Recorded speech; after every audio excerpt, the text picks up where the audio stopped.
할렐루야.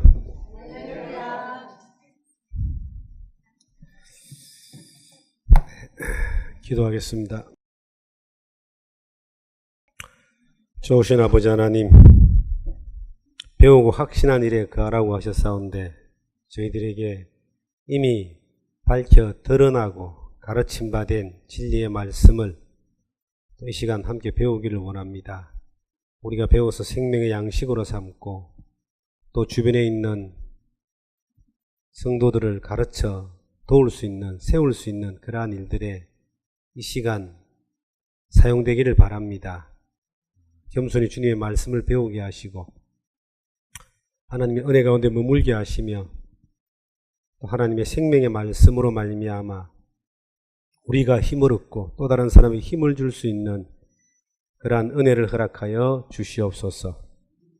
오늘 이 시간 시작 시간입니다. 마치는 시간까지 온전히 주 성령께서 인도해 주시기를 간절히 원하오며 예수님 이름으로 기도하옵나이다. 아멘. 오늘은 3과죠. 3과 함께 찾겠습니다. 성경 마가복음 4장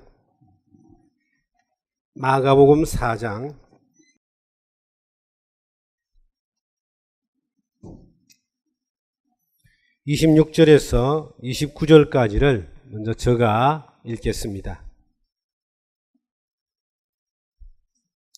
또 이르시되 하나님의 나라는 사람이 씨를 땅에 뿌림과 같으니 그가 밤낮 자고 깨고 하는 중에 씨가 나서 자라되 어떻게 그리 되는지를 알지 못하느니라. 땅이 스스로 열매를 맺되 처음에는 싹이요 다음에는 이삭이요 그 다음에는 이삭의 충실한 곡식이라. 열매가 익으면 곧 낫을 대나니 이는 추수 때가 이르렀음이라. 아멘. 오늘은 성장하는 믿음 3과 시간인데요. 씨를 뿌리는 목적은 열매를 거두기 위해서다. 우리 너무나 잘 아는 내용이잖아요. 아이가 태어나는 목적은 자라기 위해서다. 우리가 구원받은 목적 또한 성장이라는 과정이 필수적으로 요구됩니다. 성장되어져야지만이 하나님이 우리를 지으신 구원하신 목적이 이루어질 수 있죠. 그래서 마가복음 4장 26절에서 29절의 말씀은 한 생명이 땅에 심겨져서 성장되어지고 열매를 거두는 데까지의 과정을 설명하고 있습니다. 씨가 심겼다라고 하는 것은 복음이 우리 가운데 심겼다. 예수 그리스도의 생명이 내 안에 심겼다 하는 의미를 가지고 있고요. 심겼다는 자체가 기적이죠. 아무 땅에 심긴 것이 아니라 심길 만한 땅에 심겼다. 저는 복음을 깨달은 게 다른 사람보다 내가 기적입니다. 제가 이 사실을 받아들일 수 있었다는 게 가장 큰 기적이고요. 그 다음에 다른 사람에게 이 복음이 전해져서 다른 사람도 나와 동일한 은혜로 그 영생을 경험하는 이것이 또 기적이라고 늘 봅니다. 여러분과 저에게 씨가 심겼습니다. 그 다음에 보니까 이제 자고 깨고 하는 중에 씨가 나서 자라되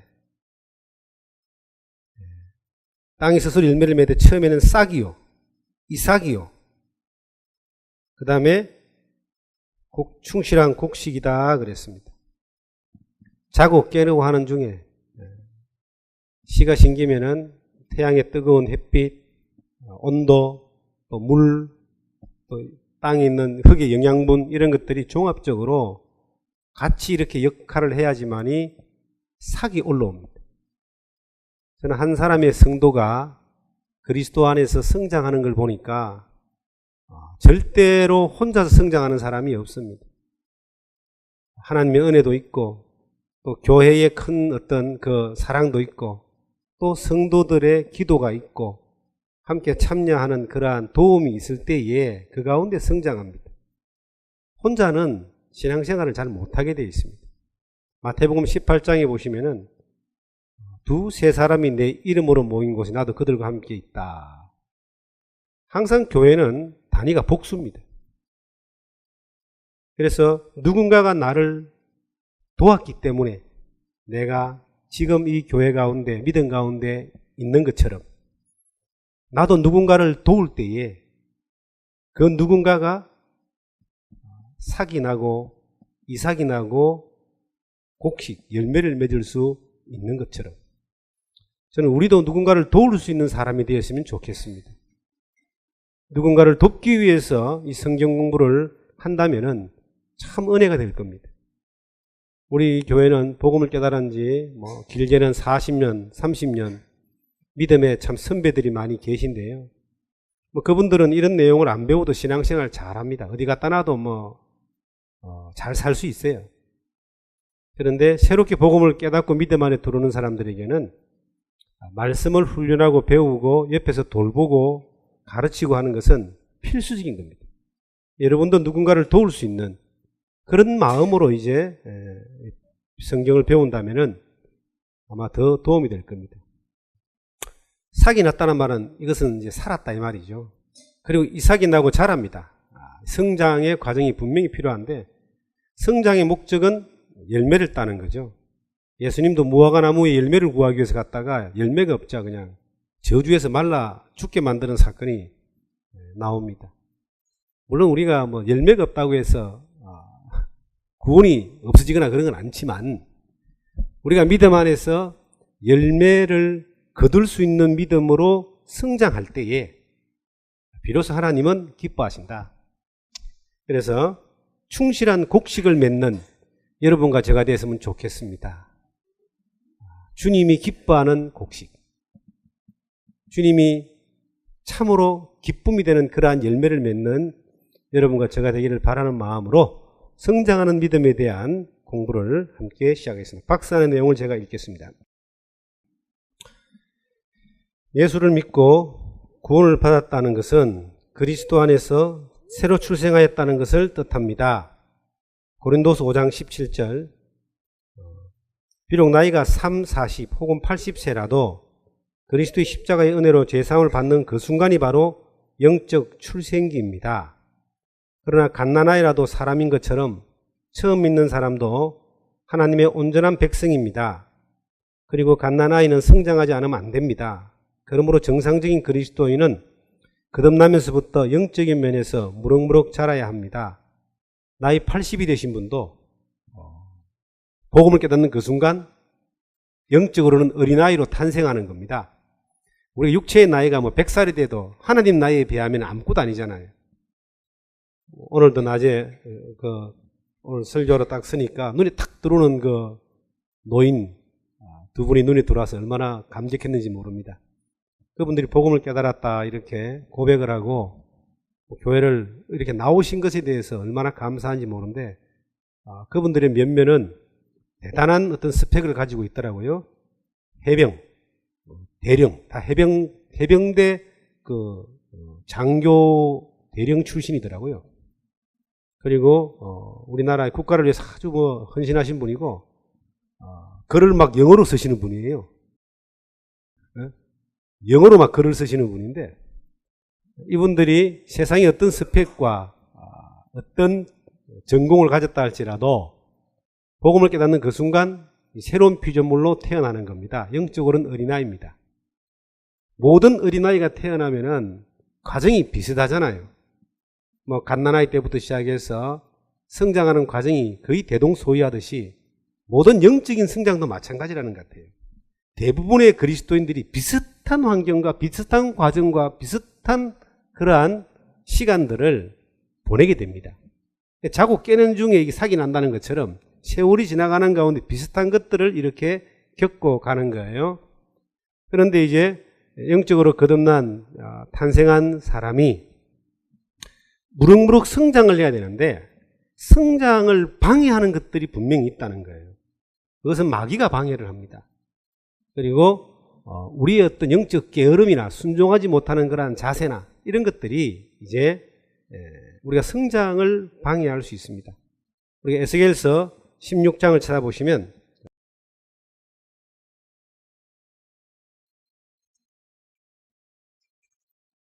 에스겔서 16장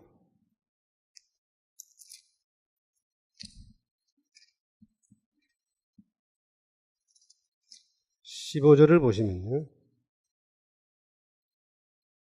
1절에서 보겠습니다. 1절에서 쭉 보면은 또 여호와의 말씀이 네게 임하여 이르시되 4절부터입니다. 네가 난 것을 말하건대 네가 날 때에 네 배꼽줄을 자르지 아니하였고 너를 물로 씻어 정결하게 하지도 아니하였고 네게 소금을 뿌리지도 아니하였고 너를 강보에 사지도 아니하였나니 아무도 너를 돌보아 이 중에 한 가지라도 네게 행하여 너를 불쌍히 여긴 자가 없었으므로 네가 나던 날에 네 몸이 천하에게 여겨져 네가 덜에 버리워졌느니라. 몇 가지를 안 하면은 덜에 버리워진다. 아이는 태어나서 덜에 버리워지면 100% 죽습니다. 강아지는 태어나서 덜에 버리워지면 살 수 있는 가능성이 있어요. 그런데 사람은 태어나서 덜에 버려지면 100% 죽습니다. 누가 돌봐주지 않으면 사람은 살아날 수가 없어요. 영적인 것도 마찬가지입니다. 저는 우리가 복음을 전해서 많은 사람이 구원을 받습니다. 너무나 기쁘고 감격이 되고 감사하고 그럽니다. 그런데 한 가지 마음에 눌림이 있습니다. 그분들이 다 그리스도 안에서 믿음 안에 성장한 사람이 돼야 되는데 그걸 어떻게 해줄 수가 없는 것이 얼마나 안타까운지 모릅니다. 그래서 아마 바울 사도도 가는 곳곳마다 복음을 전하고 교회를 세웠나 봅니다. 교회를 세워서 사람들을 양육한 것이죠.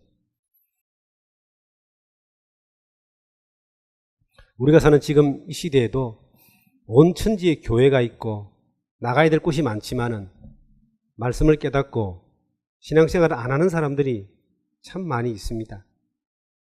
그들이 이제 자기 스스로 안 할 수밖에 없는 환경 가운데 있는 사람도 있지만 옆에서 조금 신경 써주지 못하고 옆에서 도와주지 못하고 보살펴주지 못한 것 때문에 버려지는 사람들도 있다는 거예요. 그것에 대해서는 어떤 부담감을 느끼고 책임감을 저는 느낍니다. 안타까움을 느낍니다. 그래서 우리가 우리 중에 복음을 전해서 새로운 사람들이 불신자들이 복음을 깨닫고 주님 안으로 들어올 때에 한 사람도 이루어지지 않고 버려지지 않고 그냥 교회 안에서 믿음 안에 성장하기를 바라는 마음이 있습니다. 그러기 위해서는 우리가 해야 될 일들을 성경은 이렇게 말합니다. 첫째는 배꼽줄을 자르는 겁니다. 세상의 욕심이나 세상 줄을 좀 자르도록 도와줘야 됩니다. 특별히 우리가 너무 이게 사람들과의 대인관계, 가족관계 때문에 적당하게 넘어가는 것들 때문에 이걸 자르지 못하는 경우들이 있어요. 우상숭배 잘라야 됩니다. 그죠? 음행과 더러운 일들을 잘라야 됩니다. 진리를 거스리는 어떤 그러한 행위들을 잘라야 됩니다. 그런 것들을 과감하게 잘라줄 수 있는 그러한 자르는 거 지가 못 자르잖아요. 옆에서 도와줘야 됩니다. 과감하게 도와줘야지만이 바로 설 수 있다라고 하는 것을 알 수가 있고요. 두 번째, 물로 씻어 정결하게 한다. 물은 하나님의 말씀입니다.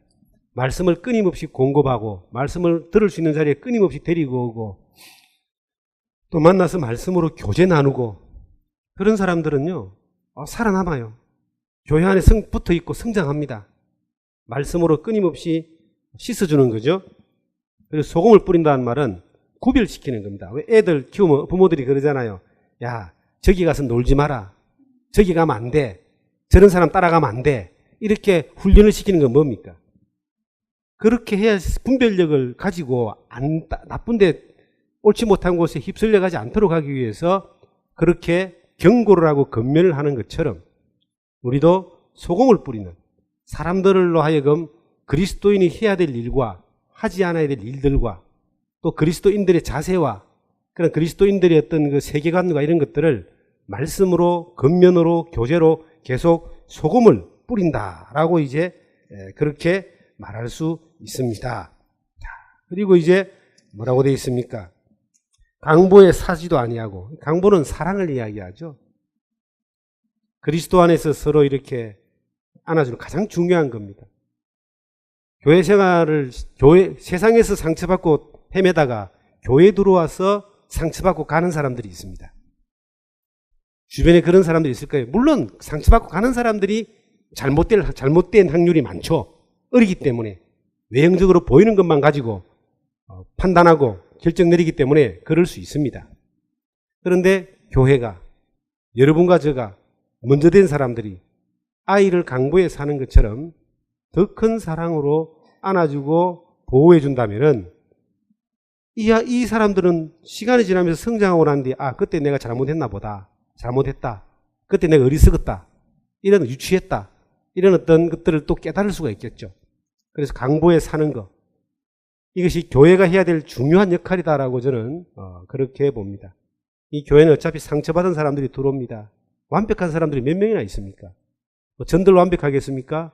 나는 저보고 완벽을 요구한다면은 저는 이 일을 못합니다. 완벽하지 않습니다. 우리 모두가 마찬가지입니다. 우리 모두가 서로에게 강보가 되어서 감사줘야 되고 보호해줘야 되는 대상이라는 사실을 한 번 더 생각해 봅니다. 자, 1. 성장이란 무엇입니까? 하나, 태어나야지 자랄 수 있습니다. 예수님께서 나를 위하여 피 흘리신 이를 믿고 영접하여 거듭난 그리스도인이라야 자랄 수 있습니다. 거듭난다고 하는 것은 그리스도 안에서 출생하는 것을 의미합니다. 생명은 자라나는 특성을 가지고 있습니다. 아무리 교회를 오래 다니고 성경을 많이 알아도 예수님께서 자신을 위하여 십자가 위에서 해주신 일을 믿고 거듭나지 않으면 자랄 수 없습니다. 예수를 믿는 순간 영적으로 태어나고 성장하기 때문입니다. 예수께서 대답하여 이르시되 진실로 진실로 네게 이르노니 사람이 거듭나지 아니하면 하나님 나라를 볼 수 없느니라. 니고디모가 이르되 사람이 늙으면 어떻게 날 수 있사옵나이까? 두 번째 모태에 들어갔다가 날 수 있사옵나이까? 예수께서 대답하시되 진실로 진실로 네게 이르노니 사람이 물과 성령으로 나지 아니하면 하나님 나라에 들어갈 수 없느니라. 물은 하나님의 말씀이고 성령은 하나님의 직접적인 능력입니다. 살리는 능력인데 하나님의 생명이 들어가지 않으면 말씀을 통해서 생명, 그리스도의 생명이 믿어지지 않으면 예수 그리스도의 영이라 그래요. 아들의 영이 없는 자는 이라고 로마서 8장에 기록되어 있잖아요. 그리스도의 영이, 성령이, 생명의 영이, 생명이 들어가지 않는 자는 살 수가 없다. 이거 접붙임이라는 의미로 로마서 9장은 말하고 있는데 우리가 낮에 봤던 말씀 가운데 하나가 골로새서 3장 4절입니다. 우리 생명이신 그리스도께서 나타나실 그때 예수님이 생명입니다. 찌약 먹으면 죽는 것처럼. 찌약의 능력이거든요. 예수님이 내 안에 들어오면 내 영이 살아나는 것이 그것이 바로 성령의 능력, 예수님의 능력.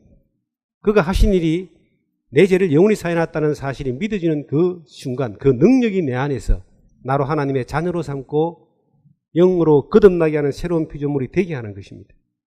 이게 상당히 어떤 헷갈릴 수 있는 부분이죠. 왜냐하면 손으로 잡히는 것이 아니잖아요. 그런데 경험되어지는 겁니다. 이 경험되어진 사람은 죄에서 자유를 얻고 평안을 얻고 죄사함이 기쁨 가운데 구원의 즐거움 가운데 영생에 대한 확실한 믿음 가운데 흔들리지 않는 겁니다. 이것이 이제 거듭납니다. 태어납니다. 이것을 고린도서 5장 17절을 보시면은 이 탄생을 이렇게 말하고 있습니다. 고린도서 5장 17절을 보시면은 같이 한번 읽겠습니다. 그런즉 누구든지 그리스도 안에 있으면 새로운 피조물이라 이전 것은 지나갔으니 이것을 새로운 피조물, 내가 새롭게 되었다는 것뿐만이 아니라 내가 새로운 질서 가운데 들어갔다는 의미를 가지고 있습니다. 하나님의 생명의 질서 안으로 내가 들어왔다라고 하는 것입니다. 북한 사람이 대한민국으로 와서 대한민국 국적을 가지면 북한의 법에서는 완전히 내가 죽일 놈이지만 대한민국에 들어왔을 때는 대한민국 시민권을 가지고 대한민국 국민으로서의 권리를 다 가지는 것처럼 내가 그리스도 밖에 있을 때는 어두움이고 죄악 가운데서 사탄의 지배 가운데 있었지만 예수의 생명 안으로 들어오는 그 순간 내가 거듭난 것뿐만 아니라 내 인생과 삶의 모든 영역이 새로운 영역으로 옮겨졌다는 겁니다. 그리스도가 주관하고 하나님이 주관하고 하나님이 책임지는 영역으로 옮겨졌다는 의미로 새로운 피조물이다 하는 것을 우리에게 말하고 있습니다. 이 새로운 피조물은 다른 말로 하면 학생으로 말하면 학교에 입학하는 거예요. 입학은 하는데 졸업식이 없습니다. 언제 졸업한다? 천국까지 가니까 입학을 했기 때문에 다 된 것이 아니라 시작인 겁니다. 아이로 말하면 태어난 거라 그러잖아요. 새로운 세계에서 새로운 삶의 시작이 이제 거듭나는 것부터 출발이다라고 우리에게 말하고 있습니다. 이 성장의 목표는 예수 그리스도의 장성한 분량에 이르기까지입니다. 분명한 목표가 나와 있습니다. 그리스도인은 어느 정도까지 자라야 할까요? 어떤 사람들은 어느 정도까지 자라다가 그칩니다. 그 원인은 자기 나름대로 표준을 세워놓고 그것으로 만족하고 있기 때문입니다. 그리스도인은 예수님을 본받아야 하고 지식적인 면에서, 감정적인 면에서, 의지적인 면에서 예수를 본받아 그에게까지 자라가는 것이 성장의 목표입니다. 이 자란다는 말은 지식, 감정의, 이것을 지정어라 그럽니다. 알고, 그 다음에 감정, 내가 경험하고, 그 다음에 의지, 순종하는 걸 이야기합니다. 1차적인 것은 알고 경험하는 것, 2차적인 것은 순종하는 것까지를 이야기하거든요. 이것이 균형 잡힌 신앙의 성장입니다. 신앙은 아는 것으로 성장하는 것이 아닙니다. 그냥 아는 건 아는 거예요. 그 다음에 경험하는 거예요. 경험하는 것만으로 성장하는 것이 아닙니다. 경험하는 건 그냥 경험하는 겁니다. 성장은요. 경험되진 그 하나님을 향해 내가 순종할 때에 나에게 의지적 변화가 나타나고 또 그 순종을 통한 역사를 우리가 경험할 때 많이 의지해지고 더 많이 맡겨지고 전적으로 드려지고 하는 이것이 성장이다라고 말할 수 있습니다. 요한복음 13장 12절에서 15절을 보시면은 예수 그리스도는 우리의 선생입니다. 선생님이시기 때문에 그분은 우리를 그렇게 가르쳤어요. 처음에는 알게 하고 그 다음에 느끼게 하고 마지막엔요. 그들로 하여금 의지해서 순종하게 했습니다. 그걸 제자라고 하는 거예요. 성경에 그리스도인이란 말은 4번 정도밖에 안 나오는데 제자란 말은 200번 이상이 나옵니다. 주님은 우리를 구원하신 목적이 우리를 하나님의 자녀 삼는 것으로만 끝나는 것이 아니라 이 땅에 살면서 그리스도를 경험하고 배우고 그리스도에게까지 성장하게 하는 이것을, 그리고 장차 천국까지 이르게 하는 이것을 목표로 삼고 우리를 구원하셨습니다. 그리스도인의 표준이 뭐냐? 밑에 보니까 에베소서 4장 15절 16절이 나와 있죠. 오직 사랑 안에서 참된 것을 하여 범사에 그에게까지 자랄지니 그는 머리니 곧 그리스도라. 그에게서 온몸이 각 마디를 통하여 도움을 받음으로 연결되고 결합되어 각 지체의 분량대로 역사하여 그 몸을 자라게 하며 사랑 안에서 세우느니라. 에베소서 4장 15절 16절인데 여기 보니까 눈에 딱 들어오는 두 단어가 있죠. 시작도 오직 사랑, 마지막에도 오직 사랑 안에서 세운다. 이것은 예수 그리스도가 사랑입니다. 우리 안에 사랑이 없었죠. 새로운 피조물이 되는 그 순간 사랑이라는 세계 안으로 돌아버린 겁니다. 그걸 경험하면서 실천하는 이것이 그리스도인의 성장하는 삶의 과정 가운데 가장 중요한 코스입니다. 우리가 그리스도의 사랑이 없는 성장은 성장이 아니에요. 그것은 그냥 비대해지는 거죠. 몸집이 커지는 것이지 기능을 하는 성장이 아니라는 것입니다. 그리스도의 사랑이 시작이 되고 목적이 되고 모든 과정이 될 때 이것이 성장, 정상적인 성장이다라고 이야기합니다. 우리가 애들이 자라는데 성장판이 열려 있느냐 닫혀 있느냐라고 하는 게 굉장히 중요하답니다. 그래서 자라지 않는 아이들은 계속 그 병원에 가서 검사를 하는데 부모가 자식이 너무 작으면요 스트레스 받습니다. 요즘. 그래서 어떻게 하든지 키우려고 하는데요. 성장판이 딱 닫혀버리면 절대 안 큽니다. 여러 군데 우리 몸에는 성장판이 있대요. 그 판이 우리 그리스도인들의 성장판은 뭐냐 그러면은 사랑입니다.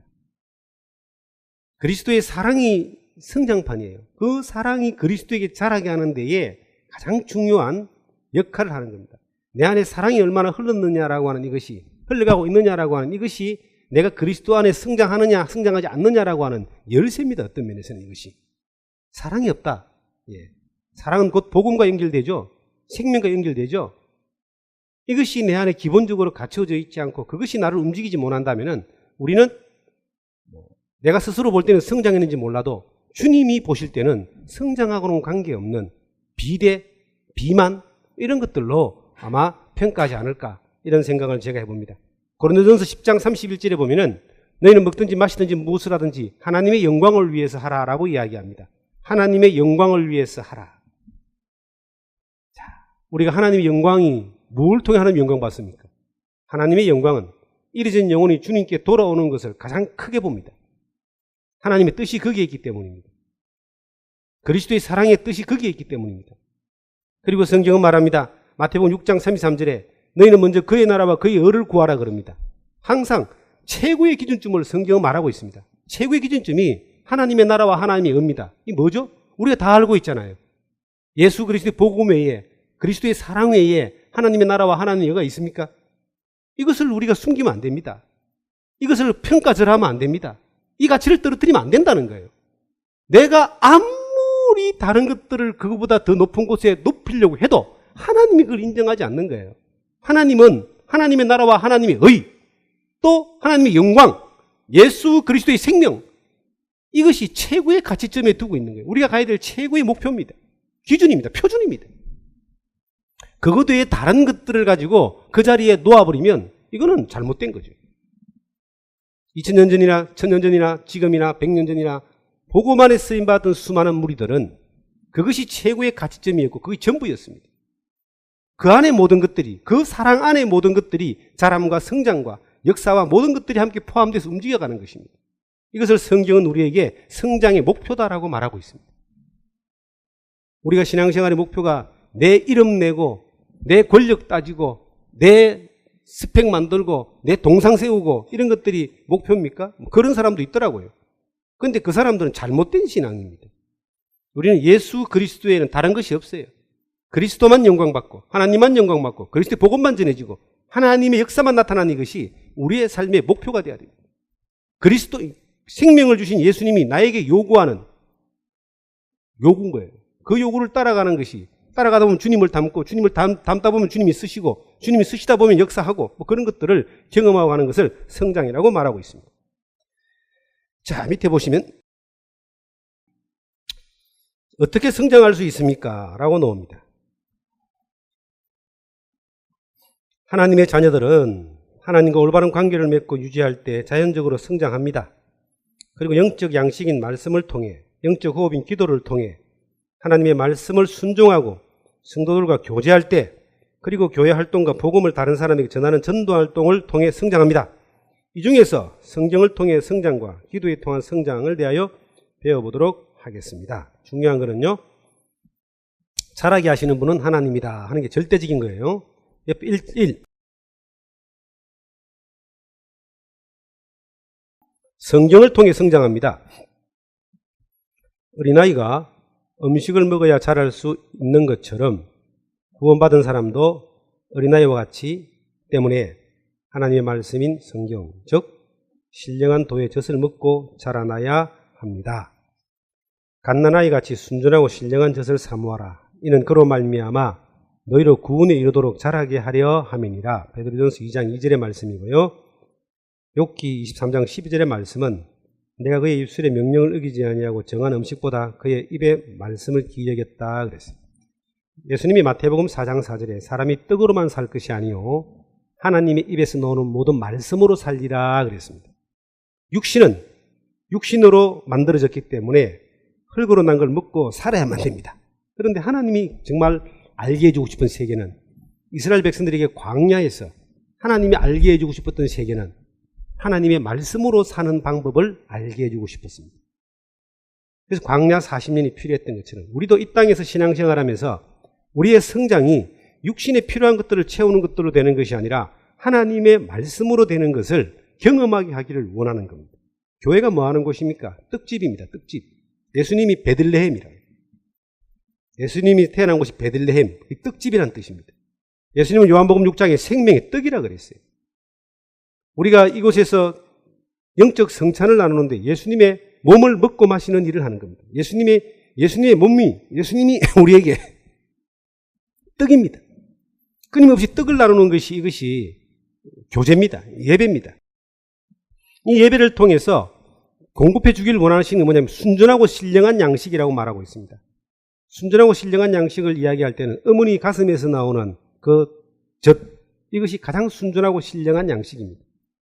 맛은 없겠죠. 그런데 아이에게는 필수적인 겁니다. 우리가 세상에 맛있는 음식에 길들여져가 있습니다. 그 MSG 같은 어떤 조미료, 또 어떤 곳에는 또 매운 거, 한국인이 좋아하는 거. 이 앞에 식당에 가서 김치찌개를 시켰는데 김치찌개가 나왔습니다. 맛이 좋았습니다. 이 집은 미원 안 쓰시나 보죠 그랬더니 예, 안 씁니다 그래요. 아, 기분이 좋더라고요. 미원을 안 쓰고 이렇게 맛을 내다니. 그 다음에 나오는 말이 상당히 힘들었습니다. 다시다 씁니다.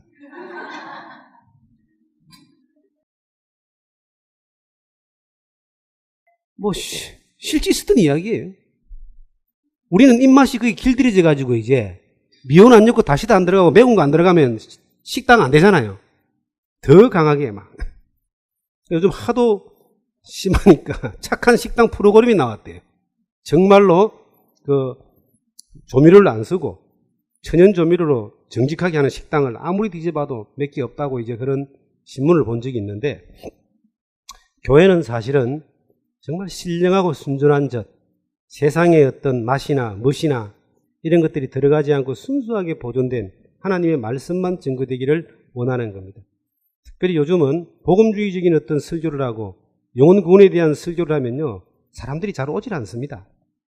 주로 사람들이 많이 가는 것은요, 축복받고 부자되고 건강하고 능력받고 성공하고 하는 이런 곳에만 사람들이 몰려가요.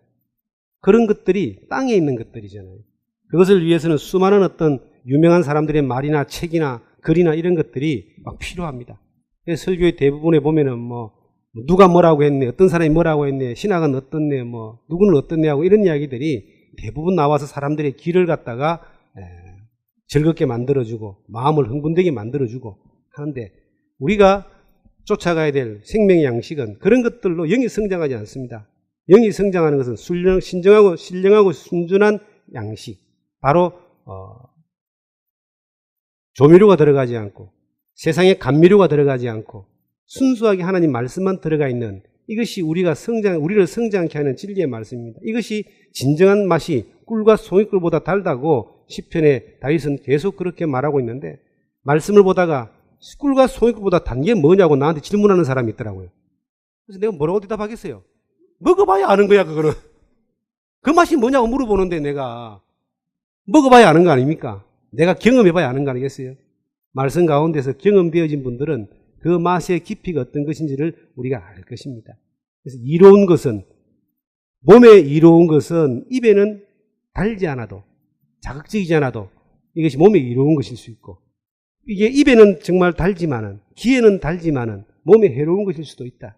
그래서 교회를 통해서, 어머니 가슴을 통해서 나오는 이 젖이 가장 안전한 것인 것처럼 교회를 통해서 공급되어지는 하나님의 말씀이 가장 안전한 말씀이다, 양식이다라고 하는 것을 우리에게 증거해주고 있습니다. 밑에 성경이란 무엇입니까? 성경은 하나님의 말씀입니다. 디모데후서 3장 16절 17절에 그렇게 말씀하고 있고요. 성경은 영혼의 양식입니다. 시편 119편 103절에서 105절 한번 찾겠습니다. 시편 119편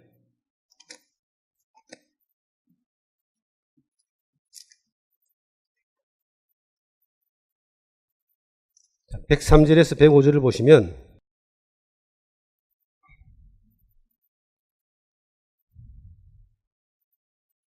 주의 말씀의 맛이 내게 어찌 그리 단지요, 내 입에 꿀보다 더 다니이다. 주의 법도로 말미암아 내가 명철하게 되었으므로 모든 거짓 행위를 미워하나이다. 같이 읽습니다. 105절, 주의 말씀은 내 발의 등이요 내 길의 빛이니이다. 여러분, 하나님의 말씀이 내 발의 등이 되고 내 길의 빛이 되고, 그 맛이 그렇게 달고요, 그 말씀이 내게 명철이 된다 그랬습니다. 여러분, 제가 숙제 하나 내드리겠습니다. 오늘 집에 가셔가지고 한 주간 동안 시편 119편을 꼭 한번 읽어보시기 바랍니다. 시편 119편의 주제는 하나님의 말씀입니다. 성경 중에 가장 긴 한 장, 176절까지 되어 있습니다. 이것을 한번 쭉 읽어보십시오. 이 시편 119편을 읽어보시면 하나님의 말씀이 얼마나 소중한 것인가 하는 것들을 우리가 경험하게 될 것입니다. 자, 밑에 성경을 공부하는 데에 5가지 방법이 있습니다. 첫째는 들어야 된다. 로마서 10장 17절에 믿음은 들음에서 나죠. 둘째는 읽어야 된다. 요한계시록 1장 3절에 읽는 자가 복이 있다 그랬습니다. 셋째는 공부해야 된다. 하나님의 말씀을 데살로니가 사람들은, 베레아 사람들은 그 데살로니가 사람보다 신사적이어서 말씀을 공부했죠. 암송을 해야 된다. 성경 말씀을 암송하면 좋습니다. 이스라엘 백성들은 특정한 말씀을 날마다 하루에 한 번씩 암송을 했습니다. 묵상을 해야 됩니다. 시편 1편에 보면 묵상하는 자가 복이 있다 그랬죠. 이 묵상은 특별히 중요합니다. 대세김질하는 겁니다. 여기에 성경, 교회를 처음 오시는 분은 성경 자체를 찾는 게 두렵습니다. 어디 찾아라 그러면요, 예를 들어서 성경 저 뒤에 하박국수를 찾아라 그러면요, 아무리 찾아도 자기 성경은 없다는 거예요. 이게 한두 장 붙어 있으니까 잘 못 찾습니다. 지 성경이 없다 그런 사람도 있는데, 성경의 순서나 성경의 약자표 같은 것을 요 책 제일 마지막에 62페이지, 63페이지 잡으시고 뒤에 보시면은 요렇게 나옵니다. 요것은 우리가 기본적으로 교회를 처음 나오시는 분들에게 숙제를 줘가지고 성경에 대한 구분, 성경 구약신약으로 나눠지고 율법서, 역사서, 사사, 시가서, 대선지, 선지서 이렇게 나눠지고 성경의 순서는 이렇고 약자는 이렇다라고 하는 것을 숙제 내주듯이 숙제를 내가지고 확 외워버려야 됩니다. 이거 아직까지 잘 모르시는 분들 계시죠? 그죠? 예, 손드는 분 계신데 오늘 숙제 드릴게요. 집에 가서 확 외워버리십시오. 이거 외워버리는데 시간 오래 안 갑니다.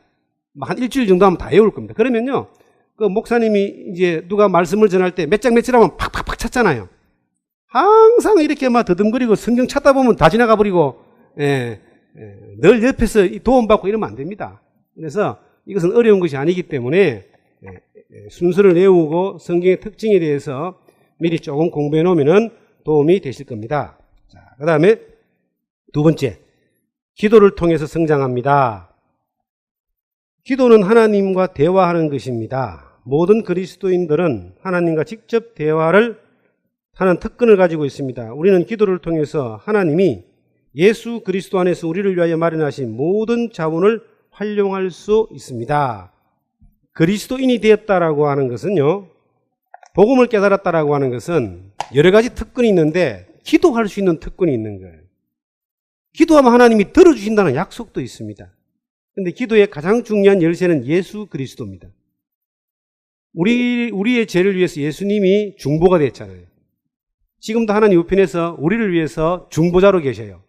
혹은 변호사로 계신다 그래요. 우리가 기도하는 것을 하나님 앞에 직접 이렇게 딱 가면 좋은데 하나님이 정해놓으신 순서가 있어. 예수 그리스도를 통해서만이 갈 수 있어요. 그래서 이것을 하나님과 사람 사이에 중보는 한 분이시니 사람이신 그리스도 예수다. 디모데전서 2장 5절 6절에 나오는 말씀인데요, 내가 구원받는 것도 중보가 예수님이 필요했던 것처럼 내가 기도하는 것도 예수님이 아니면 안 돼요. 예수님의 공로가 아니면 안 돼요. 그래서 성경에는 예수 그리스도의 이름으로 기도하라라고 하는 것을 기도의 절대적인 원칙으로 우리에게 말하고 있습니다. 성경 우리가 요한복음 16장을 하나 찾겠습니다. 16장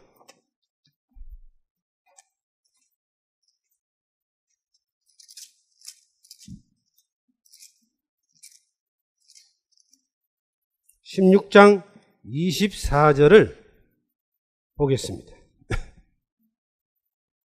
같이 한번 읽겠습니다. 지금까지는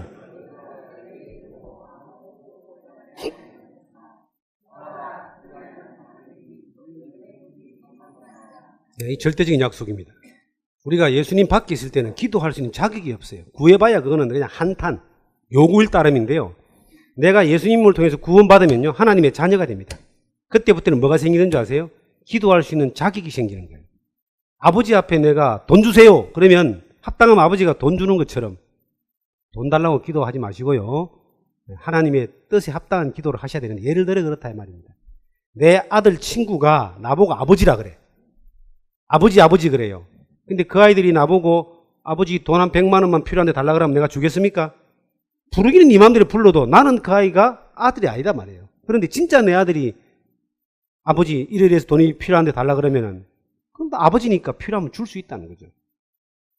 내가 지금까지란 말은 예수 그리스도 밖에 있을 때는 아버지가 내 아버지가 아니니까 하나님과 상관이 없지만, 예수 그리스도 안에 있으면 아버지가 내 아버지야.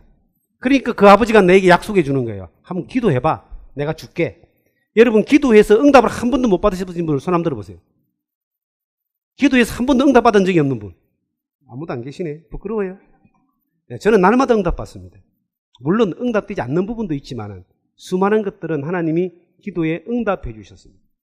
너무나 중요한 말씀이니까 한 줄 더 찾겠습니다. 14장 12절입니다.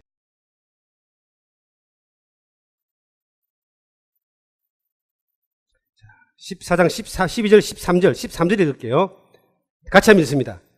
너희가 내 이름으로 무엇을 구하든지 내가 행하리니 이는 아버지로 하여금 아들로 말미암아 영광을 받으시게 하리라. 하나님이 영광 받기 위해서 예수님 이름으로 기도하면 하나님이 뭐한다? 들어주신다. 기도의 절대적인 원칙이 예수님의 이름으로 하는 것인데, 우리가 기도할 수 있는 뭘 받았다? 자격. 그 특권입니다. 이걸 놓치지 마세요. 그 기도하는 특권을 놓치면은, 다른 말로 하면요, 주머니에 1,000만 원짜리 수표 가지고 다니면서 배고파 굶어 죽는 사람하고 똑같은 거예요.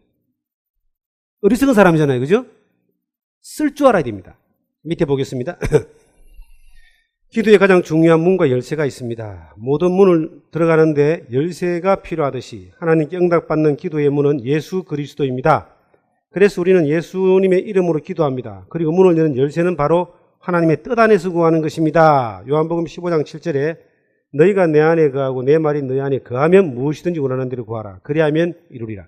요한일서 5장 14절에 그를 향하여 우리의 가진 바 담대함이 이것이니 그의 뜻대로 무엇을 구하면 들으신다. 예수 그리스도의 뜻대로, 하나님의 뜻대로, 뜻을 어디서 배웁니까? 하나님의 말씀을 통해서, 예배를 통해서, 교제를 통해서, 이런 교육을 통해서 하나님의 뜻을 알고 뜻에 합당한 걸 구하면 되는 겁니다. 예를 들어서 우리가 꼬마가, 3살 먹은 꼬마가 자꾸 부엌에 있는 칼을 달라 그래. 그러면 줄 사람 있습니까? 준다고 다 주는 것이 아니라 꼬마에게 필요한 것들을 주는 겁니다. 미국에는 총기 소유가 자유롭기 때문에 아이들이 총기 난사 사고가 자주 일납니다. 몰래 훔쳐가 막 쏘는 거예요. 학교에서 막 수업 죽고 그러죠? 잘못된 구함에 응답하면은 그런 참사가 일어날 수 있다. 하나님은 그래서 뜻에 합당한 것을 알게 하고 그것을 구하게 하고 그것을 응답하셔서 기쁨을 주고 영광을 받는, 하나님 영광 받는 그러한 일을 하신다라고 성경은 말하고 있습니다. 기도란 무엇입니까? 첫째, 하나님께 부르짖는 겁니다. 예레미야 33장 3절에 너희는 내게 부르짖으라. 내가 네게 응답하겠고 네가 알지 못하는 크고 엄밀한 일을 네게 보이리라. 하나님께 구하는 것입니다. 구하라. 주신다. 받으리라 그랬습니다. 하나님과 교제하는 것입니다. 기도란 하나님께 말씀드리고 그분이 내게 말씀하시도록 하는 것으로서 하나님 아버지와 교제하면서 보내는 시간을 말합니다. 기도는 아버지하고 대화하는 것이다. 교제하는 것이다. 그리고 구하는 것이다. 담대하게 하나님 앞에서 필요한 부분들을 구할 필요가 있습니다. 주님의 뜻 안에서. 우리가 주님의 뜻 안에서 구해야 될 기도 가운데 절대적으로 하나님이 들어주는 기도가 있어요. 뭡니까? 주 예수를 믿어라. 그러면 너와 네 집이 구원을 얻으리라. 내 집에 가족에 구원받지 못한 영혼들이 주님 앞에 구원받게 하기 위해서 반드시 들어줄 줄 믿고 기도하면 하나님이 뭐한다? 응답하십니다. 시간이 1년 되는 사람이 있고 한 달 되는 사람이 있고 이틀 되는 사람이 있고 뭐 저처럼 30년 되는 사람도 있고 길게 갈 수도 있지만 하나님 반드시 뭐 한다고요? 들어주십니다. 그걸 믿고 구하는 거예요. 자, 기도는 어떤 순서로 합니까? 중요한 겁니다. 이거 기도는 첫 번째 찬양, 두 번째 감사, 세 번째 자백, 네 번째 간구, 그 다음에 다섯 번째 중보, 마지막으로 예수님 이름으로, 그리고 끝에는 아멘 합니다. 아멘이란 말은 동감합니다. 함께합니다. 이룰 줄 믿습니다. 라고 하는 것인데 기도할 때 마지막 아멘 하는 것은 예, 그렇습니다. 함께합니다. 하는 의미로 성경 제일 마지막 장 마지막 절 마지막 단어가 아멘입니다. 그렇게 되어질 줄 믿습니다. 자, 그렇게 되는데, 그 뒤에 이제 자세한 내용 나오니까 이거 내려가고요. 기도의 장소와 순서가, 시간이 있습니다. 장소, 어디에서나 기도할 수 있다 그럽니다. 디모데전서 2장 8절 9절에 각처에서. 성경에는 기도하는 장소가 구약시대는 특별하게 정해져 있었습니다만 성막이나 성전, 회당, 예. 그런데 지금은 예, 어디에서나 하나님과 함께 있는 곳이기 때문에 기도하면 하나님이 들으신다. 특별히 교회에서 기도하면 더 좋겠죠. 그러나 장소는 관계없습니다. 시간이 있습니다. 주야로 항상 기도하라고 그러고요. 데살로니가 전서 5장 17절에는 쉬지 말고 기도하라. 에베소서 6장 18절에는 무시로 기도하라 그랬습니다. 그러니까 시간도 특별하게 구약시대는 3시, 6시, 9시 이렇게 시간이 있었지만은 신약시대는 특별히 시간이 없습니다. 항상 언제나 무시로 항상 그렇게 기도하라. 특별히 우리가 개인적인 기도는 아침에 일어나서 하면 좋습니다. 하루를 시작하면서 짧든 길든 저녁에 잠자기 전에 하면 좋습니다. 하루를 마감하면서 감사의 기도. 그리고 식사할 때는 반드시 하나님의 은혜 가운데서 감사함으로 기도할 필요가 있습니다.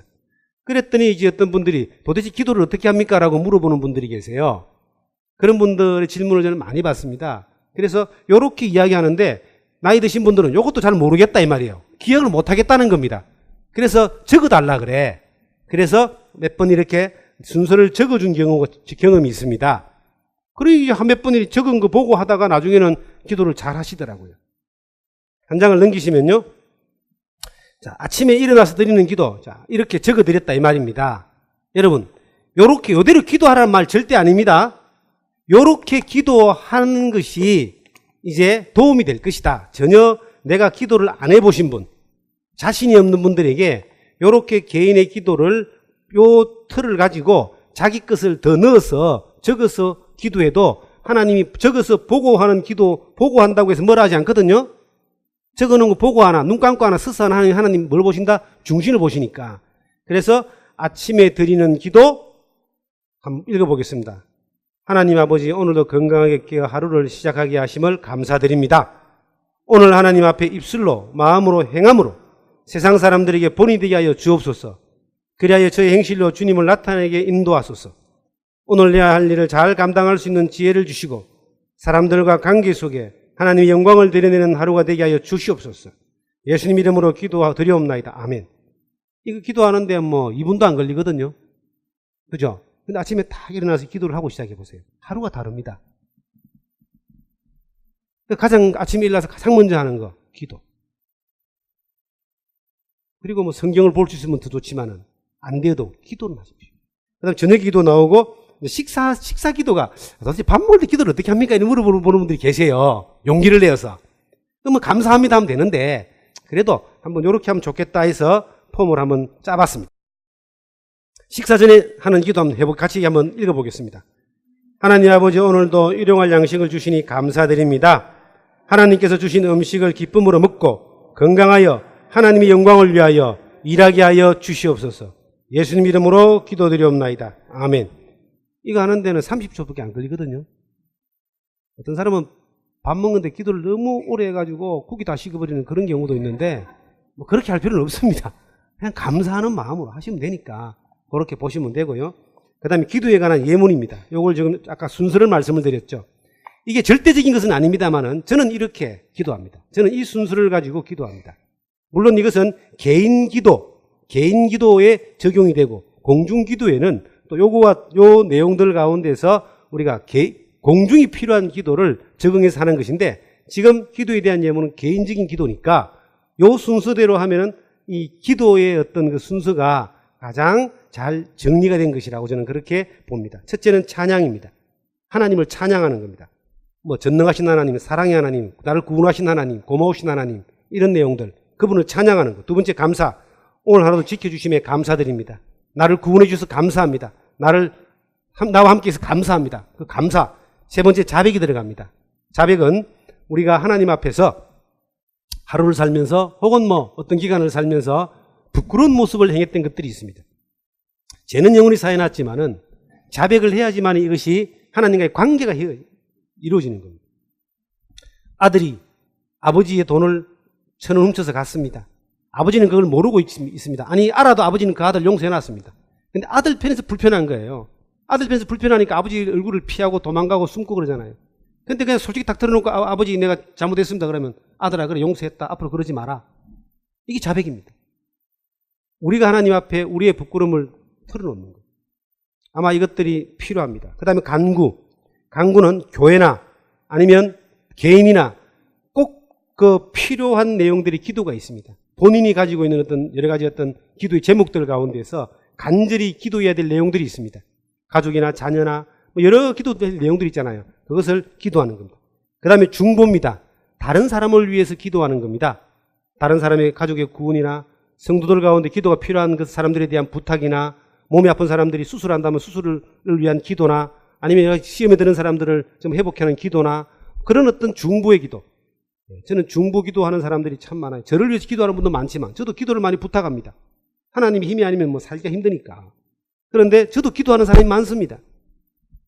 우리도 기도를 부탁받으면 꼭 해야 됩니다. 안 받아도 기도 부탁받지 않아도 우리가 정말 기도해야 될 사람들이 있다면 함께 기도하는 이것이 중보입니다. 그 다음에 도구라는 말도 오늘 비슷한 말인데요. 우리가 나라와 국가와 민족을 위해서 기도하는 것도 그리스도인들이 해야 될 하나의 의무이기도 합니다. 나라와 민족과 국가를 위해서 우리가 기도하는 것도 필요합니다. 그리고 마지막에는 예수님 이름으로 기도합니다 라고 그렇게 딱 끊는 겁니다. 자, 그 다음에 기도의 종류가 나옵니다. 36페이지에 보시면 기도의 종류가 나옵니다. 개인 기도와 대표 기도가 있습니다. 개인 기도는 개인적으로 하는 기도니까 누구한테 뭐 간섭받거나 아니면 뭐 타치받을 필요가 없죠.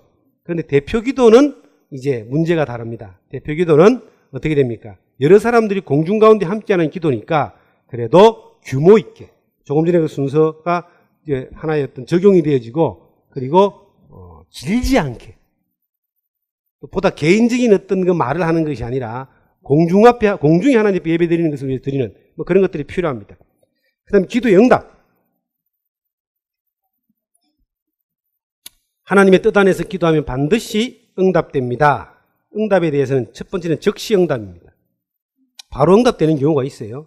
정말 신기하게도 그 다음날 막 안 되는 일들이 이루어질 수도 있고요. 또 사람의 마음이 바뀌어질 수도 있고요. 막 그런 것들을 경험합니다. 상황이 바뀌어지기도 하고. 두 번째가 이제 시간이 흐른 후에 응답될 수도 있습니다. 1년, 2년, 3년. 그래서 지속적으로 기도할 필요가 있다. 세 번째는 다른 것으로 응답될 수도 있습니다. 하나님이 내게 필요한 다른 방법으로 응답될 수도 있습니다. 이게 안 나와 있지만 마지막으로 응답이 안 되는 것도 응답입니다. 내게 필요 없는 것을 구하면 하나님이 안 들어주는 거예요. 달란다고 다 주는 거 아니거든요. 그것을 캐치해낼 수 있는 영적 감각이 우리 가운데 필요하다 하는 것들이 필요하고요. 그 다음에 4. 순종을 통해서 성장합니다. 우리가 말씀과 기도를 통해서 성장하고 네 번째가 이제 순종을 통해서 성장한다라고 나와 있습니다. 하나님의 말씀을 듣고 순종하는 것. 교회의 어떤 리더들의 말을 듣고 우리가 긍정적으로 따르는 것. 긍정적으로 순종하는 자세가 우리에게 굉장히 필요합니다. 매사에 부정적이고 또 비판적이고 불편한 어떤 심기를 가지고 주변을 보면 본인도 피곤하고 주변 사람도 피곤하잖아요. 교회 안에서 우리가 복음을 깨달을 때도 받아들이는 순종을 통해 깨달은 것처럼 그 말씀을 우리가 순종이라고 하는 과정을 통해서 교회의 어떤 질서 가운데 순종이라는 것들을 훈련하면서 우리가 신앙이 공동체 가운데서 조금씩 성장해 나가는 경험들을 우리가 하게 됩니다. 이건 뒤에 또 배울 수 있는 부분이니까 넘어가고요. 5번째는 경건의 훈련을 통해서 성장한다라고 이야기합니다. 경건의 훈련이란 말은 뭐냐면은 성숙한 그리스도인이 되려면 훈련이 필요합니다. 뭐든지 익숙해질 때까지 반복적인 노력과 훈련을 해야 하는 것처럼 예배, 성도의 모든 생활이 예배하는 생활입니다. 그리고 성도가 연합하여 함께 드리는 예배가 주일 예배, 수요 예배가 있습니다. 교제기도, 성경공부, 봉사, 전도 등 처음에 잘 안 되더라도 자꾸 참석하고 반복적으로 훈련하면 얼마 지나지 않아 잘하게 될 것입니다. 신앙생활도 믿음을 가지고 훈련한 자세가 필요합니다. 훈련의 강도만큼 훈련을 통과한 만큼 성장한 그리스도인이 됩니다.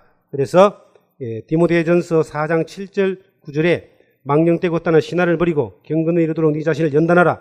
육체의 연단은 약간의 유익이 있으나 경건은 범사에 유익하니 검생과 내생에 약속이 있느니라. 미쁘다 이 말이여 모든 사람이 받을 만하도다. 이게 보니까 이 훈련은 전체적으로 우리가 교회 흐름, 이 예배와 가운데 받기도 하지만 보다 개인적인 훈련이 중요합니다. 저희가 지난번에 선교훈련학교를 하면서 개인 훈련을 좀 집중적으로 이렇게 했었는데 그 가운데 하나가 경건의 시간 훈련을 했습니다. 본인이 성경을 보고 묵상을 하고 말씀을 받고 말씀을 적고 기도를 하고 적용을 하고 하는 내용들을 우리가 전체 훈련받는 분들과 함께 했는데 그것이 끝나고 난 뒤에도 너무 본인들에게 좋았다 그래서 계속 지금까지 하고 있습니다. 그래서 그것의 효과가 너무 개인적으로 좋으니까 지금 이 새생명 성경 공부를 마치고 난 뒤에 바로 이어서 경건의 시간이라고 하는 이것을 여러분들에게도 같이 공유해서 할 수 있는 그 훈련을, 그 교육을 이어서 하겠습니다. 그 뒤에 이제 그때 가서 자세하게 배워보도록 하겠습니다. 그 다음에 이제 6번 성도의 교제를 통해서 성장한다라고 나옵니다. 신앙생활을 혼자 할 수 있는 것이 아닙니다.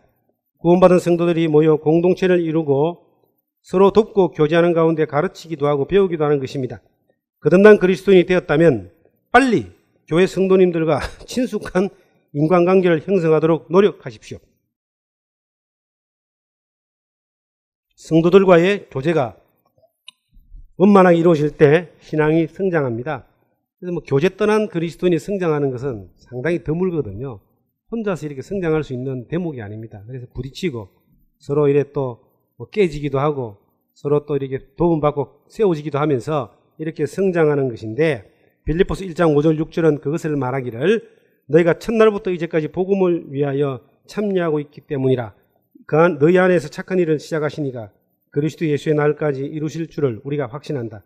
첫날이 복음을 깨닫는 그날이고요.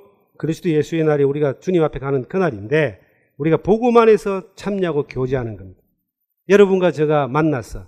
여러분과 제가 함께 교제하고 함께 성장하고 함께 주님의 영광을 위해 살아가는 그 모든 것들은 예수 그리스도고 그리스도의 복음입니다. 복음을 떠나서는 이것은 우리가 함께 할 수 있는 조건과 여건이 안 됩니다. 세상 사람들은 세상에 나가면 그런 것이 있다 할지 몰라도 우리는 그렇습니다. 그래서 이 성경 안에 누구와 함께 있느냐 하는 것은 굉장히 중요한 겁니다. 말씀을 따라가느냐 사람을 따라가느냐라고 하는 것도 굉장히 중요한 겁니다. 세상은 우리를 즐기게 만들고 우리를 유혹하게 만들고 우리를 어떤 우리의 필요한 것들을 공급하지만 거기는 말씀이 없잖아요. 거기 가면 공고함이 있고 허전함이 있고 괴로움만 있습니다. 그러나 교회에 오면은 말씀이 있잖아요.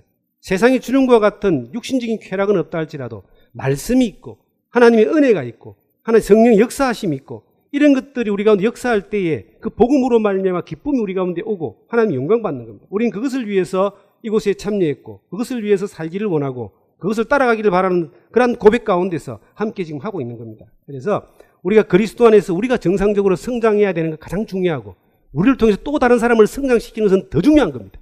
이것은 참으로 중요한 겁니다. 우리가 복음을 단순히 전하는 것으로 끝나는 것이 아니라 그 사람들을 그리스도 안에서 각 사람이 온전한 자로 세워지는 이것을 위해서 내가 먼저 써야 됩니다. 그리고 다른 사람을 내가 써야지 다른 사람을 세울 수 있다. 이 교회가 세워진 사람들로 하여금 또 다른 사람을 세우는 일들이 끊임없이 나타나는 그러한 역사가 이어지는 교회가 되기를 바라고 또 거기에 여러분이 쓰임받기를 간절히 바랍니다. 마치겠습니다. 감사합니다.